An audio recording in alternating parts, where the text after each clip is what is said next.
Second Chronicles chapter 6. Then said Solomon, The Lord hath said that he would dwell in the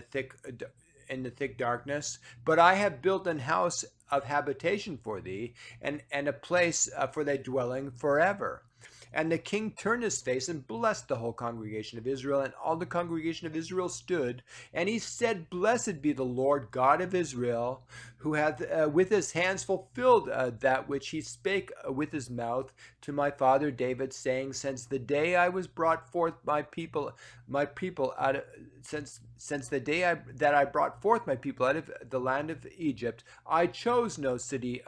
among all the tribes of Israel to build an house in, that my name might be there. Neither chose I any man to be ruler over my people Israel, but I have chosen Jerusalem, that my name might be there, and have chosen David to be over my people Israel.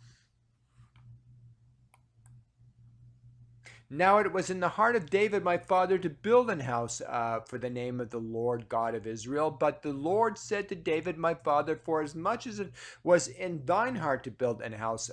for my name, thou didst well in that it was in thine heart. Notwithstanding, thou shalt not build the house, but thy son which shall come forth out of thy loins, he shall build the house for my name. The Lord therefore hath performed his word that he hath spoken. For I am risen up in the room of David, up in the room of David my father, and am set on the throne of Israel, as the Lord promised, and have built the house for the name of the Lord God of Israel. And in it have I put the ark, wherein is the covenant of the Lord, that he made with the children of Israel. And he stood before the altar of the Lord in the presence of all the congregation of Israel, and spread forth his hands. For Solomon had made a brazen scaffold of 5 cubits long, and 5 cubits broad, and 3 cubits high, and had set in the midst of the court, and upon it he stood, and kneeled down upon his knees before all the congregation of Israel, and spread forth his hands toward the heaven, and said, O Lord God of Israel, there is no God like thee in the heaven, nor in the earth, which keepest covenant, and showest mercy to thy servants that walk before thee with all their hearts. Thou which hast kept with thy servant David, my father, that which thou hast promised him, and spakest with thy mouth, has fulfilled it with thine hand, as it is this day. Now therefore, O Lord God of Israel, keep with thy servant David my father that which thou hast promised him, saying, there shall not fail thee a man in thy sight to sit upon the throne of Israel. Yet so that thy children take heed of their way to walk in my law, as thou hast walked before me. Now then, O Lord God of Israel, let thy word be verified, which thou hast spoken unto thy servant David. But will God in very deed dwell with men on the earth? Behold, heaven and heaven of heavens cannot contain thee. How much less this house which I have built? Have respect, therefore, to the prayer of thy servant, and to his supplication, O Lord my God, to hearken unto the cry of the prayer which thy servant prayeth before thee, that thine eyes may be open upon this house day and night, upon the place whereof thou hast said that thou wouldest put my name there, to hearken unto the prayer which thy servant prayeth toward this place. Hearken therefore unto the supplications of thy servant and of thy people Israel, which they shall make toward this place. Hear thou from thy dwelling place, even from heaven, and when thou hearest, forgive. If a man sin against his neighbor, and an oath be laid upon him to make him swear, and the oath come before thine altar in this house, then hear thou from heaven, and do and judge thy servants by requiting the wicked, and recompensing his way upon his own head, and by justifying the righteous, by giving him according to his righteousness. And if thy people Israel be put to the worst before the enemy, because they have sinned against thee,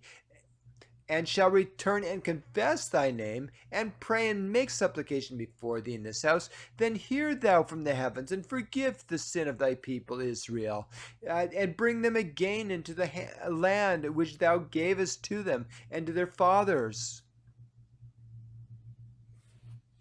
When the heaven is shut up and there is no rain because they have sinned against thee, yet if they pray toward this place and confess thy name and turn from their sin, then thou dost afflict them, then hear thou from heaven and forgive the sin of thy servants and of thy people Israel. And thou hast taught them the good way, wherein they should walk, and send rain upon thy land, which thou hast given unto thy people for an inheritance. If there be dearth in the land, if there be pestilence, if there be blasting or mildew or locusts or caterpillars or their enemy besiege them in the cities of their land, whatsoever sore or whatsoever sickness there be, then what prayer or what supplication soever shall be made of any man, or of all thy people Israel, then every one shall know his own sore and his own grief, and shall spread forth his hands in this house. Then hear thou from heaven thy dwelling place, and forgive and render unto every man according to all his ways, whose heart thou knowest. For thou only knowest the hearts of the children of men, that they may fear thee, to walk in thy ways, so long as they live in the land which thou gavest unto our fathers. Moreover, concerning the stranger, which is not of thy people Israel, but is come from a far country for thy great name's sake, and thy mighty hand, and thy stretched out arm, if they come and pray in this house, then hear thou from the heavens, even from thy dwelling place, and do according to all that the strangers calleth to thee for, that all people of the earth may know thy name, and fear thee, and doth thy people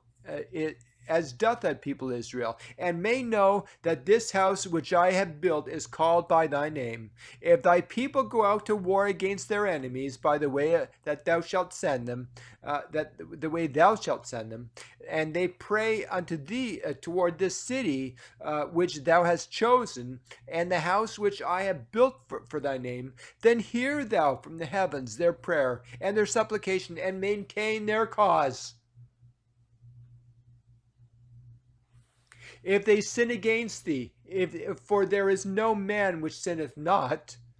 and thou be angry with them, and deliver them over before their enemies, and they carry them away captives into a land far off or near. Yet if they bethink themselves in the land whither they are carried captive, and turn and pray unto thee in the land of their captivity, saying, I have sinned, we have done amiss, and have dealt wickedly, if they return to thee with all their heart and with all their soul in the land of their captivity, whither they have carried their captives, and pray toward their land which thou gavest unto their fathers, and toward the city which thou hast chosen, and toward the house which I have built for thy name, then hear thou from the heavens, even from the dwelling place, their prayer and their supplications, and maintain their cause, and forgive thy people which have sinned against thee. Now my God, let, I beseech thee, thine eyes be open, and let thine ears be attent unto the prayer that is made in this place. Now therefore arise, O Lord God, into thy resting place, thou and the ark of thy strength. Let thy priest, O Lord God, be clothed with salvation, and let thy saints rejoice in goodness. O Lord God, turn not away the face of thine anointed, and remember the mercies of David thy servant.